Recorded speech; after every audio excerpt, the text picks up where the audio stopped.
Hey you guys, and welcome back to my channel. In today's video I'm gonna talk to you about skincare that in my opinion, I will not want to use the word dupes, but these products in my opinion are very similar.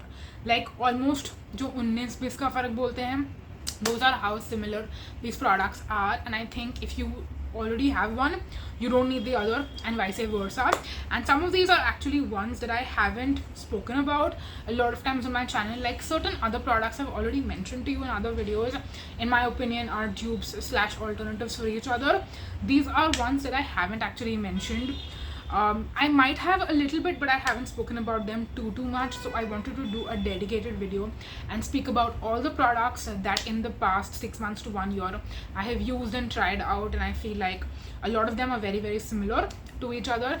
And because we have so many new launches pumping out there in the market, a lot of times two products aren't really very different to each other, and there is always this constant pull with consumerism where you feel like every single new product you need to try, and some of them might not be that different again. So a lot of times I have personally encountered this where I end up having two products which are very similar, again like duplicates basically, and that just ends up cluttering your collection also a little bit, because you can just have one or the other.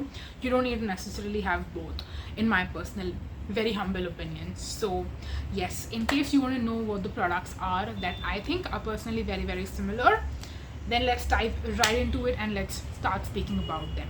Now, one product which was on my list for a long time, this was one of the first products I actually added onto the list, and when I tried these I was like, you know what, we should do a video and we should collect products like these, which basically are sort of interchangeable. So I am speaking about the Minimalist Salicylic Acid Serum as well as the Chemist Salicylic Acid Serum. Now I will tell you that the Minimalist one came out first, and I'm not actually comparing ingredient by ingredient which one is similar and which one is different, like what are the same ingredients, what are the different ingredients. It doesn't really matter at the end of the day. I also mentioned a few months back that I actually find the Niacinamide serums also from both of these brands to be very similar to each other. And then later on I tried out the Salicylic Acid serums as well. I had tried out the Minimalist Salicylic Acid Serum a long time back, but later on when I tried out the Chemist one also, I felt like these are all very simple, basic. Like, you know, if you are someone who just has acne prone skin and you want to maintain your skin by using a salicylic acid serum in your like skincare routine, I would recommend either or.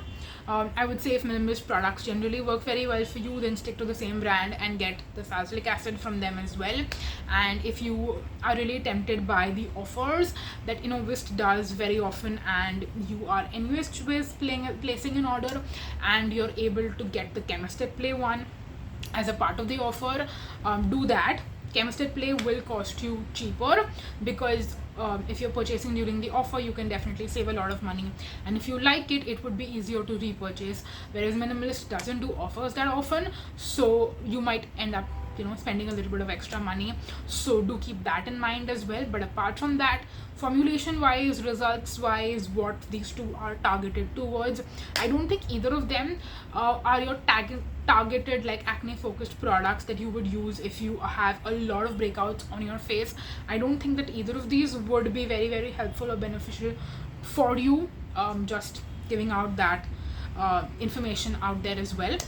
So yeah, that's that, and that is the first product that I wanted to share with you in this video specifically.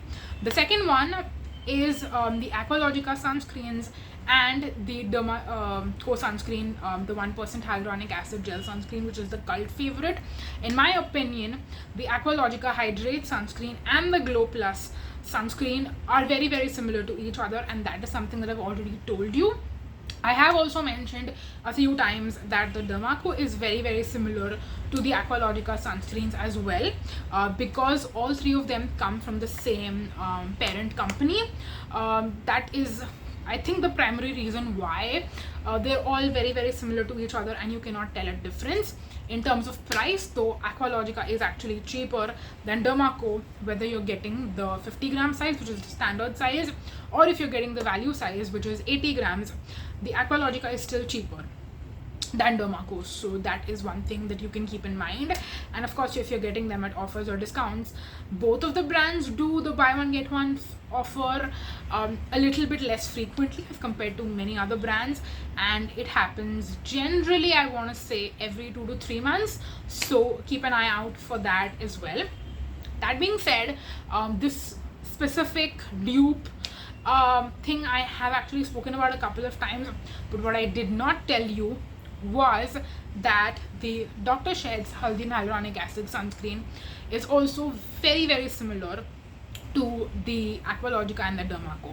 So the reason why I did not kind of pinpoint that earlier, and I think I did not realize that also for a long time, because the packaging is different. So I feel like because of that, the product might dispense out a little bit differently, but if you look at the color of the product and if you look at the application of the product, it's actually very, very similar. So if you have Dr. Sheths, I don't think you need to get Dermaco or Aqualogica.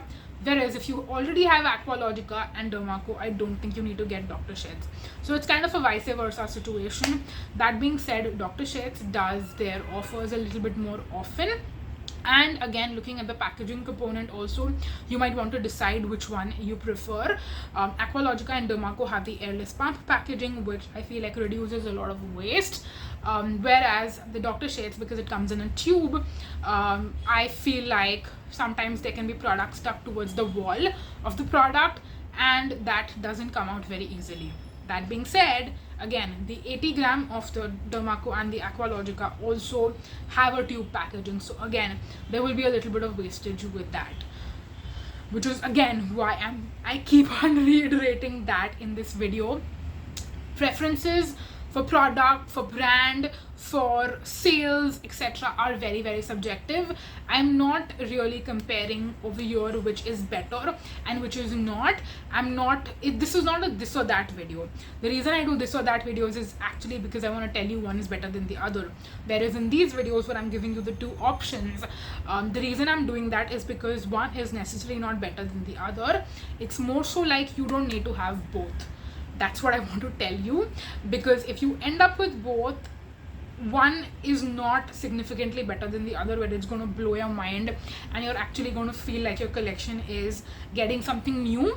It'll be more so like, oh, I'm getting the same product in a different packaging from a different brand, but I'm going to get the same results more or less. So I don't want you to do that, which is why I'm making this video. So any which ways, let's move on next and talk about our third category of products, which again, in my opinion, these three are very, very similar to each other, but here we're not talking about like duplicate products. Here I want to compare three products which again are similar and kind of in the same lineup.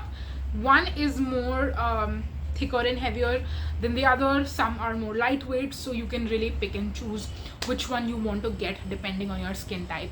So I am speaking about the Cerene skincare moisturizers as well as the Formularx moisturizers. So I'm not going to speak about the water illuminating cream and the Malicia one, because those are more so dupes again for each other, and I have done a dedicated comparison shorts as well as an Instagram reel video for that. So again, any sort of comparisons that I have very obviously mentioned already on my channel, I'm not going to speak about here today. What I want to compare is the Formularx Barrier Relief, the Formularx Peptide Ceramide with the Cerene Hydrating Cloud Cream. Now in my opinion, the Barrier Relief is the most lightweight among these three, and it works great as a daytime moisturizer as well as a nighttime moisturizer, specifically when I'm traveling. When I am in Mumbai itself, I would use this more so as a daytime moisturizer as compared to a nighttime moisturizer, because the Peptide Ceramide is more of a nighttime moisturizer for me. So if I had to have a moisturizer routine with just Formularx products, I would have the Barrier Relief, which is the most lightweight among the three. As a daytime moisturizer, I would do the Peptide Ceramide at night, but I would not do that in the daytime because I definitely think that's too much for the daytime for me personally. And if I did not mention this already in my video, I have more normal combination oily skin, so that's kind of my skin type, to give you a little bit of background context. That being said, the Cerene Skincare Hydrating Cloud Cream, I feel like is smack dab in the middle. It's a little bit more hydrating than the Barrier Relief, which is why it's a little bit difficult for me to use this product in the daytime. I feel like it can be a little bit thick and heavy, especially layered with my serum and my sunscreen and all of that. It's definitely a little too much. That being said, it's not as hydrating as the Peptide Ceramide, which I would like to use in my nighttime routine generally. So I feel like the Hydrating Cloud Cream from Cerene is a little bit, just a little bit more lightweight as compared to the Peptide Ceramide. So that would give you a good roundup and a context to which one would be suitable for you.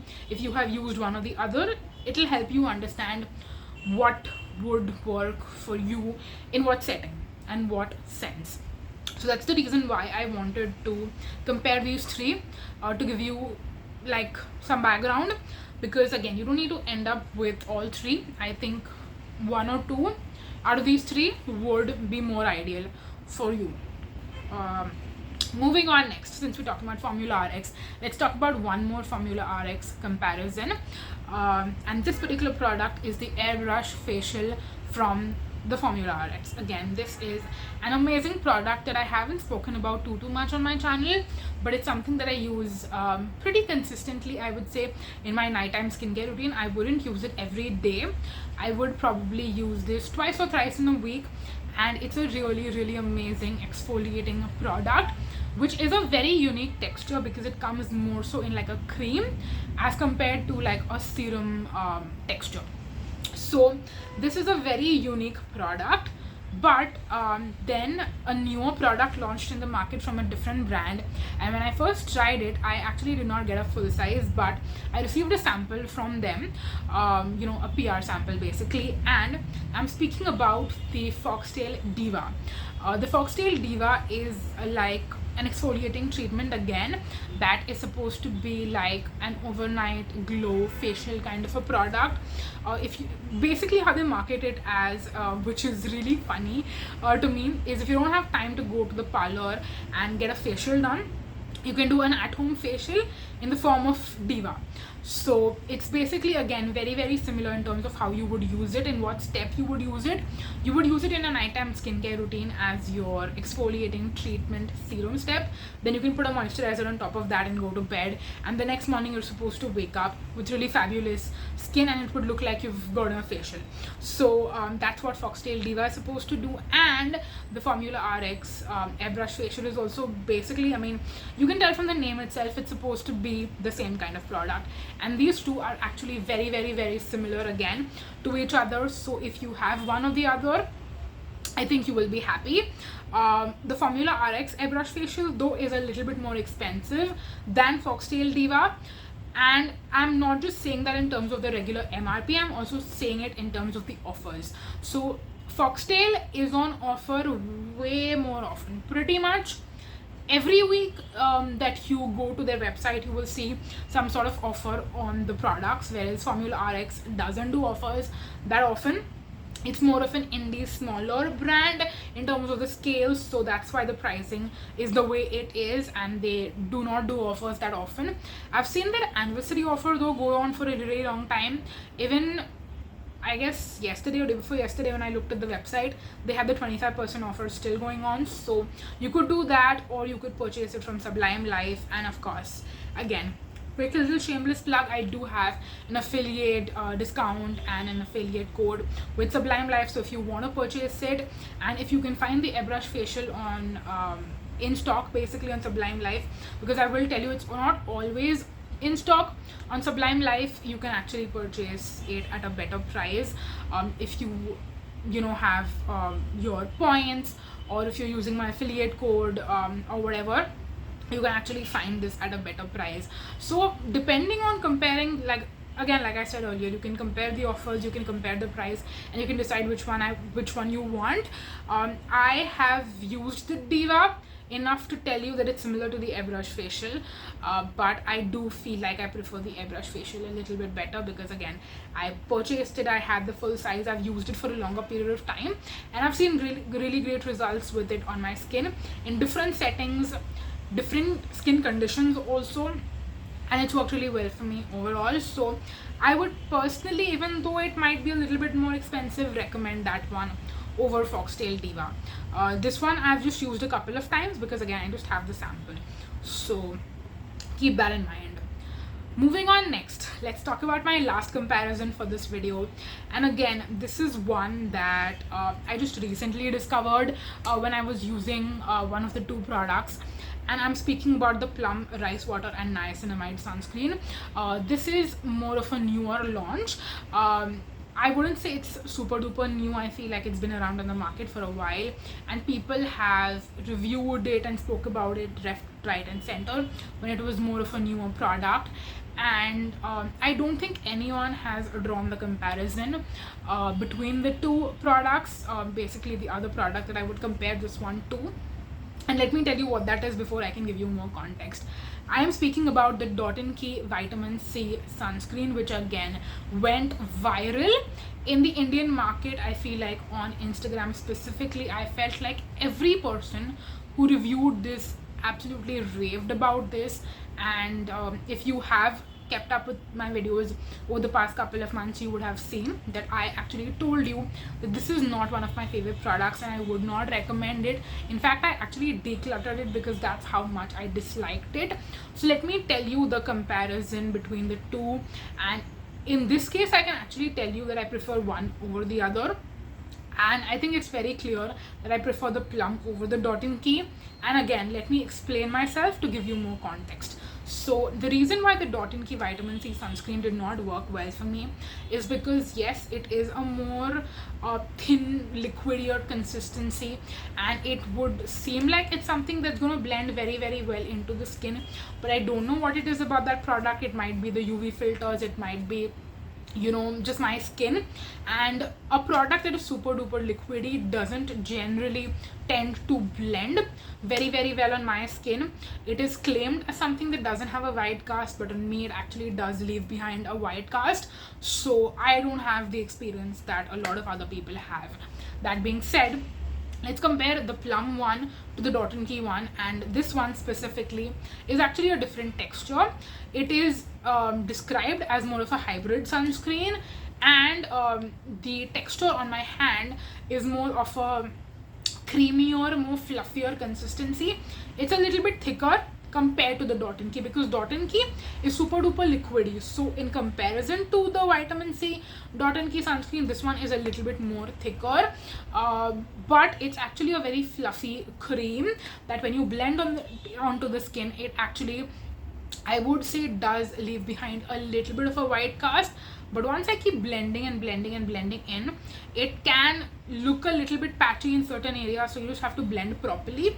I feel like if you blend properly, I can actually make it work for me. If I had to make it work for me, like if I had no other option, I could actually make it work for me. So that's why I think that this is one I do not love, but I don't hate either. And that is where I want to tell you how, like, why I would prefer it over Dot & Key, because the Dot & Key one, I cannot make it work for me, but the Plum, I can actually make it work for me. That being said, the way the two look on the skin, and also in terms of the way, like, when you're blending it on your skin, the way it feels between your skin and your fingers is very, very similar for both. I also feel like both leave a very glowy finish on the skin. Both are very, very lightweight. That being said, the SPF is different, I am pretty sure, and I want to check before I claim this. The Rice Water and Niacinamide Sunscreen from Plum, okay, this is also an SPF 50. That's what I was a little bit dicey. I thought that the Plum one was SPF 30, but no, this is SPF 50. And Dot & Key is also, you know, an SPF 50. So we already know that. So the SPF is the same. The way they feel when you're applying it is very same. The finish is very, very similar, and just the overall look and appearance is again very, very similar. There is a slight difference, like I told you, in terms of the consistency of the product. Plum is a little bit more creamy and fluffy. Dot & Key is a little bit more thin and lightweight, so a more fluid like, basically. So that is a point of difference, but again, I feel like if you are someone who likes one, you'll possibly also like the other. So they are similar to me in that specific sense. So yes, that was that. Those were all the products that I wanted to speak about in today's video. And again, like I told you, I will list and link everything down below. I'll leave my Sublime Life code down below as well in the description box, because if you want to purchase any of the Formularx products that I spoke about in today's video, you can actually find them on Sublime Life. I have actually purchased many of mine from Sublime Life without my code or anything, just on its own. This was in fact way before I got my code. So yes, I would generally use my Sublime Life recycle points that I have accumulated over time to actually save a lot of money on these products when I'm purchasing them from Sublime Life. So yes, that is it for the video, and those were all the products that I wanted to speak about. I really hope that you found this video helpful, because this is something that I have grown a passion for recently, is actually comparing products which are very similar in the market. Because truly, you guys, there are so many new launches that are coming out, and not every launch is different enough from the other where you need to try both or you need to buy both. And just all this hype that is surrounding all these products can sometimes actually make you feel like you need to buy every single new launch, but you don't, because of how similar they can tend to be. So yeah, that's why I wanted to do this video and share all of this with you guys. So I really hope that you found it helpful, and if you did, please let me know down below in the comment section. I would love to chat with you. And yeah, that's gonna be it for this video. Thank you so much for watching, you guys. Until next time, bye bye.